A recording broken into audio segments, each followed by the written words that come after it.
네, 황보선의 출발새 아침 2부 시작합니다. 자, 최근 정치권은 추미애 법무부 장관과 윤석열 검찰총장의 대립 문제로 연일 뜨겁습니다.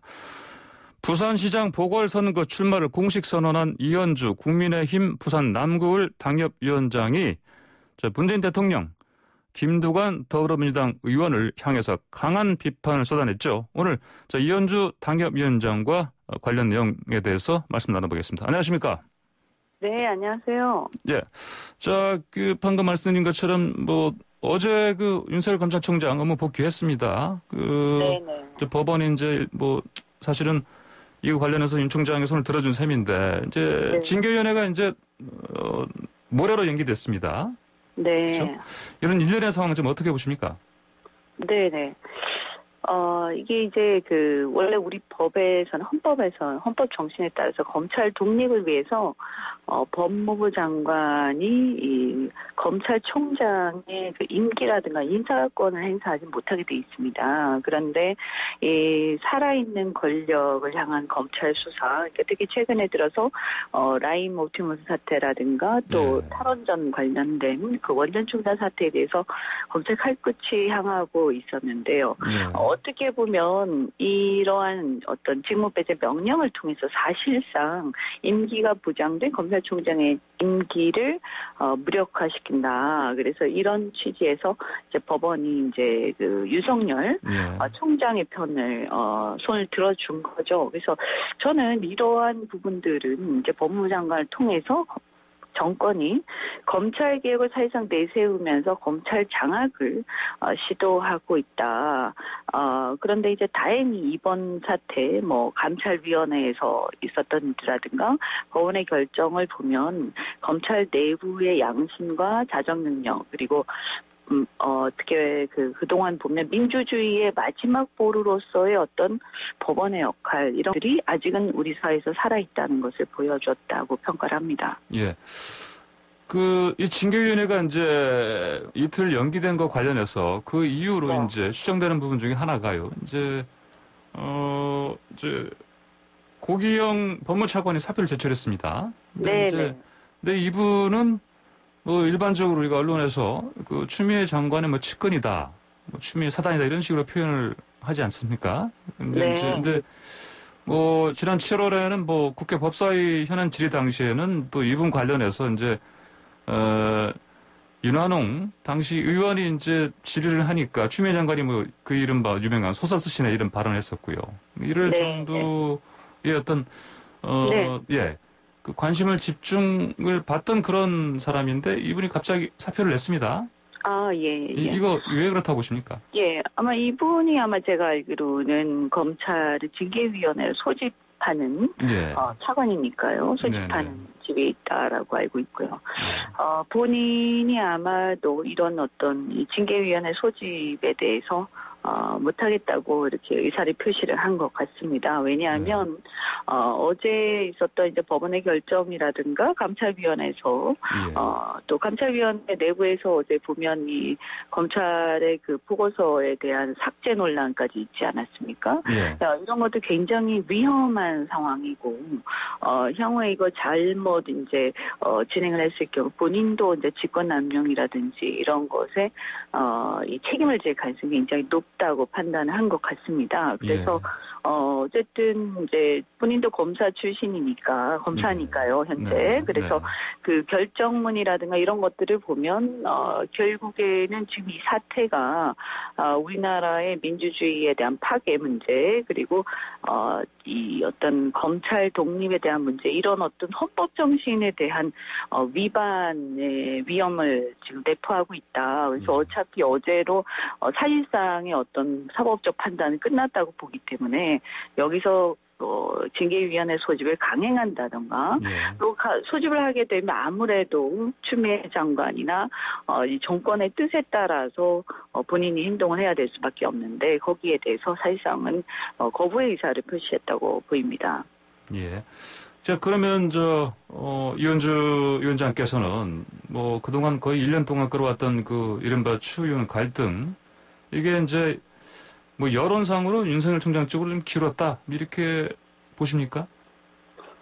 일단 이 제일 큰 게 제가 봤을 때는 네. 국민 스트레스가 크다라고 생각을 합니다. 국민 스트레스가 컸다고요? 네네. 이 추미애 장관이 그동안 쭉 보여온 행태들을 보면 사실 별로 이렇게 설득력이 굉장히 약했고요. 네. 어쨌든 법무부 장관은 검찰총장이라든가 개개의 어떤 구체적 사건에 대해서 일일이 이렇게 제동을 걸기가 어렵게 우리 헌법 정신이 이제 보장을 하고 있는데요. 네. 여기에 대해서 지나치게 이제 오바를 해왔고, 여기 이런 사태들을 보면서, 어쨌든 이 국민 스트레스가 굉장히 컸다고 생각을 합니다. 그래서, 어제 뭐 사법적으로 어제 판단이 됐던 거니까요.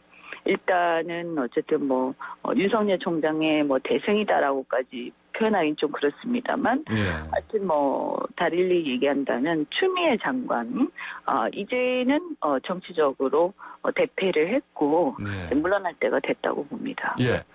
자, 최근에 그 추미애 장관을 응원한다 이렇게 얘기한 더불어민주당 김두관 의원을 향해서 일가를 하셨습니다. 특히 대통령 병에 걸려서 국민의 뜻을 왜곡한다 이렇게 얘기하셨는데 어떤 의미입니까? 네. 김두관 의원께서 국민과 함께 추미애 장관을 응원한다 이렇게 말씀하셨거든요. 그래서 그 국민이 어느 국민이냐? 추미애 장관을 맹목적으로 지지하는 친문만이 국민이란 말이냐 이런 얘기를 제가 했고요. 그래서 이 과거에 보면 김두관 의원이 리틀 노무현이라고 불릴 정도로 어떻게 보면 우리 노무현 정신 이런 것들에 대해서 이렇게 상당히 좀 잘 지키는 사람이다 이런 어떤 뉘앙스들이 있었는데 그 정신이라는 게 다른 것보다도 민주주의를 수호하겠다는 정신 아니겠습니까? 그게 정권이 바뀌면서 달라질 수는 없는 거거든요. 그래서 이러한 부분들을 보면 근데 왜 이렇게 무리를 하느냐. 결국에는 민주당 내부의 사정을 보면 이 친문 세력들에게 잘 보이게 되면 경선에서 거의 이기는 그런 구조고요. 그렇다면 이제 특히나 민주당 쪽에서는 그동안 이제 호남 같은 경우에는 이제 잡은 물고기다 이런 인식들이 있다 보니까 그리고 TK 쪽은 잘 안 움직이고 민심이 그러니까 TK나 이제 충청도를 공략함으로써 대선에서의 주자가 이제 승리하는 이런 전략을 취해왔습니다. 그래서 PK 주자가 지금은 조국이라든가 김경수가 지금 정치적으로 다 힘들어진 상태이기 때문에 유일하게 자기가 남아있는 PK 주자가 될 수 있다 이렇게 생각하신 게 아니냐. 그래서 너무 거기에 매몰되다 보니까 대통령병에 걸려서 국민의 뜻을 왜곡하고 이런 무리한 얘기를 친문 세력을 향해서 이렇게 구애를 한 것이다 이렇게 제가 평가를 했습니다. 네네. 자, 이현주 전 의원께서 SNS에 퇴임 후가 두려운가요? 라는 제목으로 문재인 대통령을 향해서 글을 남기셨습니다. 내용, SNS에 어떤 쓰신 이유, 핵심적인 게 뭡니까? 네, 지금 이제 공수처에 대한 무리한 추진도 그렇고요. 지금 이 사태 지금 추미애를 내세우긴 했습니다만 결국에는 그 책임은 정권에 있다. 그리고 대통령에게 간다라고 제가 생각하는 것이고 그러면 임기가 이제 5년인데 반환점을 돌아서 이미 이제 마지막을 향해서 가고 있는 중입니다. 그런데 이러한 어떤 수사, 정권을 향한 수사, 그러니까 아까 말씀드린 라임 옵티머스 사태라든가 원전 중단에 대한 수사라든가 이런 아픈 수사들이 있습니다. 지금 이것 때문에 이제 윤석열과 추미애가 대립하고 있는 거나 마찬가지라고 보이는데요. 여기에 지금 차라리 지금 임기 중에 있을 때 이 수사가 제대로 철저하게 되는 게 낫다. 그래서 이것을 지금 털고 가야 되는 것이지, 우리가 많은 대통령들이 끝이 안 좋았습니다만, 퇴임 후에, 이게 이제 결국에는 임기 중에 꾹꾹 눌러놔도, 퇴임 후에는 결국 포토라인에 서게 되는, 이런 가능성이 굉장히 높고, 있고 이것이 결국에는 어떤 대통령 그러니까 예를 들어서 문재인 대통령과 굉장히 가까운 사람이 된다 하더라도 권력의 속성상 새로운 공수처장도 그렇고 새로운 정권에 줄을 서게 돼 있습니다. 그리고 국민적 어떤 비난이나 이런 것들이 사태가 결국 불거지면서 나올 수밖에 없기 때문에 퇴임후를 걱정을 하신다면 초심으로 돌아가서 작금의 국기문란 사태 저는 이 사태를 국기문란 사태라고 보는데요. 이것을 빨리 수습을 하시고 아프지만 본인의 아픈 부분들을 과감하게 도려내야 된다. 그래야 나중에 퇴임 후에 어떤 굉장히 비극적인 사태를 오히려 막을 수 있는 상황이다. 그래서 지금 이 수사가 제대로 권력을 향해서 될 수 있도록 대통령께서는 이렇게 좀 초심으로 돌아가시기 바란다. 이런 취지를 말씀을 드렸습니다. 예, 알겠습니다. 자, 주제를 좀 바꾸겠습니다. 이현주 위원장님, 그 부산시장 재보궐선거 출마 공식 선언하셨는데, 자, 부산시장 하시려는 이유, 결심하신 이유 뭡니까? 네, 제가 여기 와서 이렇게 보니까 부산 와서 보니까요. 부산이 너무나 경제적으로도 그렇고 고향이 너무나 이렇게 죽어가고 있다. 물론 우리나라 전체적으로 지금 경제가 많이 어렵습니다. 근데 특히나 어렵고 일자리도 없어져 가는데 제가 사실은 이제 정치인으로 많이 알려져 있습니다만 글로벌 경제인 출신입니다. 그래서 이 실물 경제 현장을 잘 알고 있는 경험을 살려서 이 고향의 경제를 살리는 그런 역할을 하고 싶다, 이런 생각이 들었고요. 그리고 우리 당의 입장에서도 과거에 이제 MB 정권이라든가 박근혜 정권의 여러 가지 어떤 문제들, 물론 지금 문재인 정권하고 비교한다면 더 잘했다, 이런 사람들도 많지만, 어쨌든 지나간 정권들의 어떤 멍해라든가 이런 책임으로부터, 그래도 이제는 자유로운 새로운 시대를 열어야 한다고 생각을 합니다. 그런 점에서 이번에 부산시장 또 서울시장도 마찬가지입니다.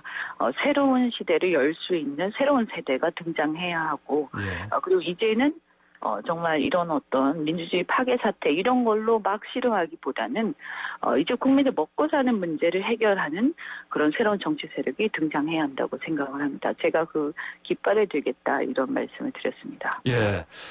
자, 이 보궐선거가 치러지게 된 이유 때문에라도 이번 선거, 젠더 선거를 치러야 한다, 이런 얘기들이 있습니다. 어떤 점에서, 이게 젠더 선거다, 이런 식으로 치러져야 된다고 생각하십니까? 이번에 이제 권력형 성범죄가 원인이 됐고요. 두 군데 다요. 근데 사실은 그동안 많이 여성에 대한 이런 배려들이 있었습니다만, 사실 이제 저도 여성으로서 유리천장을 뚫고 올라온 여성의 입장에서, 후배들에 대한 어떤 정치뿐만이 아니라 경제인, 여러 이제 여성 리더가 되고자 하는 후배들에 대한 사명감이 저한테 있다, 이렇게 생각을 하고요. 특히 이번 선거 같은 경우는 이제 보궐선거의 특성인데요. 이제 1년 임기가 굉장히 짧죠. 그렇지만 가장 중요한 것 중에 하나가 이 선거를 통해서 이제는 권력형 성범죄, 그다음 유리천장, 또 이런 어떤 우리 사회에 만연하고 있는 가정폭력이라든가 정말 이 가족의 어떤 그 해체, 그리고 이 경력 단절녀의 문제들, 이런 것들, 여성을 위한 어떤 그 관심, 이런 것들 특별히 우리가 이런 걸 계기로 기울여야 하지 않는가, 이렇게 생각하고 있습니다. 예, 마지막으로 짧게 답변 부탁드립니다. 가덕도 신공항 문제 찬성하시는 거죠? 예, 저는 2015년부터 찬성을 해왔는데요. 이게 결국 공항인의 물류 경쟁력, 대한민국의 물류 경쟁 문제거든요. 그래서 이게 항만하고 같이 붙어서 트라이포트 시스템, 철도, 항만, 공항 이렇게 붙어 있을 때 산업 경쟁력에 큰 영향을 미치고 단순히 부산의 문제만 아니다.